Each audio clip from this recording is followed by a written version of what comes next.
Romantic సినిమాతో silver screen entry ఇచ్చిన beauty Ketika Sharma. తొలి సినిమాతోనే గ్లామర్ క్వీన్ గా గుర్తింపు తెచ్చుకున్నారు ఈ బ్యూటీ.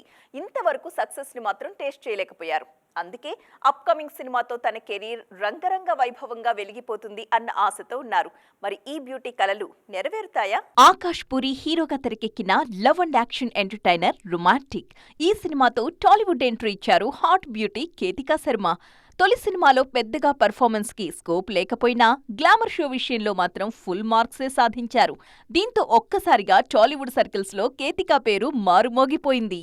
రొమాంటిక్ సినిమాతో మంచి గుర్తింపొచ్చిన కేతికకు సక్సెస్ మాత్రం దక్కలేదు. ఆ తరువాత నాగశౌర్య హీరోగా తెరకెక్కిన లక్ష్య సినిమా కూడా ఈ భామకు చేదు అనుభవాన్నే మిగిల్చింది. మెగా మేనల్లుడు వైష్ణవ్ తేజ్ హీరోగా తెరకెక్కిన ఫ్యామిలీ ఎంటర్టైనర్ రంగరంగ వైభవంగా అయినా కెరీర్ ని గాడిలో పెడుతుందనుకుంటే ఆ సినిమా కూడా డిజాస్టర్ గానే మిగిలింది. చివరిగా పవన్ కళ్యాణ్ లీడ్ రోల్లో తెరకెక్కిన బ్రో మూవీ మీద చాలా ఆశలే పెట్టుకున్నారు కేతిక. ఈ సినిమాలో సాయి ధరమ్ తేజ్ కి జోడీగా నటించారు.